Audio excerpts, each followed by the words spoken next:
মায়ের মৃত্যুর পর ছেলেরা অনেক কান্নাকাটি করলো। শাশুড়িকে হারিয়ে কয়েকদিন পর্যন্ত ছেলে আর ছেলের বউদের লোক দেখানো সুখের নাটক চললো।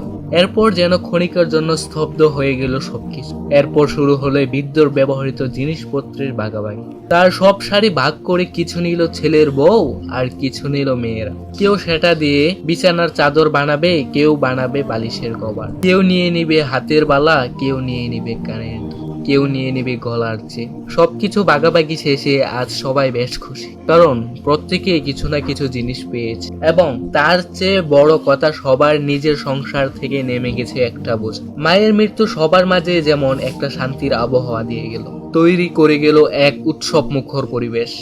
বৃদ্ধ এই সবকিছু চুপচাপ দেখে আর ফিরে যায় যৌবনের কিছু অমলিন স্মৃতিতে। তার মনে পড়ে বড় ছেলেটার পরীক্ষার টাকা জোগাতে পারছিল না, তাই স্ত্রী নিজের হাতের বালা বিক্রি করে ছেলেটার হাতে টাকা দিয়ে বলল, বাবা এই নিয়ে পরীক্ষার টাকা, পরীক্ষা দে আর জীবনে অনেক বড় হও।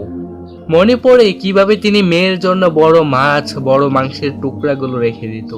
বলতেন, বিয়ে হয়ে গেলে স্বামীর ঘরে কি খাবে না খাবে তা তো জানি না, তাই আমার ঘরে থাকতে থাকতে একটু ভালো মন্দ খাইয়ে দিই। যাদেরকে ঘিরেছিল সেই বৃদ্ধার পৃথিবী, আর সেই পৃথিবীকে বিদায় জানানোর পর তারাই সবচেয়ে খুশি। এসব ভেবে ভেবে বুকটা ভারী হয়ে আসছে বৃদ্ধের। বাড়ির সবাই কোনো না কোনো কাজে আছে, বেকার শুধু বৃদ্ধ। তার না আছে কোনো কাজ করার মতো শক্তি, না আছে কারোর সাথে কথা বলার ক্ষমতা। সেদিন তো ছোট্ট নাতিটা এসে বলল, দাদু তুমি মরে গেলে কিন্তু লাঠিটা আমায় দিয়ে যাও, আমি এটা দিয়ে বন্ধুদের সাথে খেলবো, কেমন? এইসব শুনে বৌমা এসে ধমক দিয়ে বলল, তোকে না বললাম ওনার সামনে এসব কথা বলবি না। বৃদ্ধের মনে পড়ে গেল সে গতকাল বিকেলে এই বৌমাকে প্রতিবেশীর সাথে লুকিয়ে লুকিয়ে কথা বলতে শুনেছে। বৌমা বলছিল, আর এই বুড়োটার জীবনে খালি কষ্ট আর কষ্ট, মরে গেলে সেও বাঁচে আমরাও বাঁচি। শুধু তাই না, বড় নাতিটা সেদিন বন্ধুদের সাথে আড্ডা দিচ্ছে আর বলছে, দাদুর যে অবস্থা, মনে হয় না দাদি মরে যাওয়ার পরে দাদু বেশি দিন বাঁচবে। তার উইকেটটা পড়ে গেলেই রুমটা ফাঁকা হয়ে যাবে, জমিয়ে আড্ডা হবে তখন। নির্বাক বৃদ্ধ শুধু এসব শুনে যায়, আকাশের দিকে তাকিয়ে দীর্ঘশ্বাস ছেড়ে। নিজেকে বড় অসহায় মনে হয়। পবিত্র কুরআনের একটি আয়াতের কথা মনে পড়ে, রাব্বির হামহুমা কামা রাব্বায়ানিস সগীরা।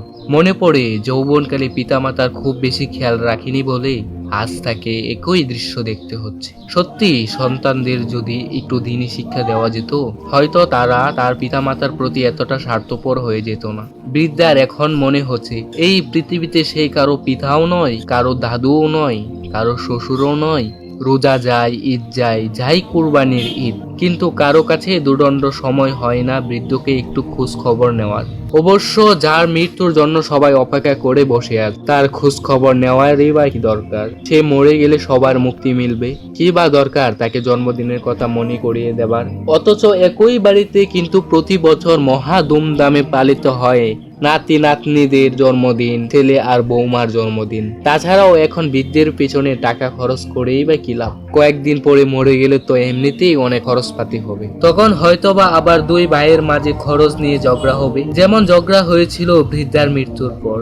এসব ভাবতে ভাবতে বৃদ্ধা লোকটি নিঃশব্দে কান্নায় জোয়ার বইয়ে দিল। কান্না থামার পর আকাশের দিকে তাকিয়ে তিনি ভাবলেন, কিসের জন্য এই জীবন? কাদের জন্যই বা আজীবনে এত কিছু ত্যাগ করলাম? তার এই প্রশ্নগুলো কালের পর কাল নিরুত্তরেই রয়ে যায়। এর জবাব আমার আপনার কারো কাছেই নেই। প্রিয় দর্শক, তবুও মহান সৃষ্টিকর্তার কাছে একটি চাওয়া, পৃথিবীর সব মা বাবা যেন মা বাবা হয়ে বেঁচে থাকতে পারে। বাবা মা যেন কখনোই কোনো সন্তানের জন্য বোঝা না হয়ে যায়। বৃদ্ধ পিতা মাতার দেখাশোনার প্রসঙ্গে নবী করিম সাল্লাল্লাহু আলাইহি ওয়াসাল্লাম বলেছেন, যে লোক পিতা মাতার একজন বা দুজনকেই তাদের বয়স্ক বয়সে পেয়েছে অথচ জান্নাত অর্জন করতে পারল না তাদের সেবা করে, সে তো মহা হতভাগ্য। আল্লাহ তাআলা মুসলিম উম্মাকে কুরআন হাদিসের আলোকে পিতা মাতার খেদমত করার তৌফিক দান করুক এবং সন্তানদেরকে দ্বীনি শিক্ষায় শিক্ষিত করা দান করুক, যেন তারা পিতা মাতার মূল্যায়ন করতে শিখে।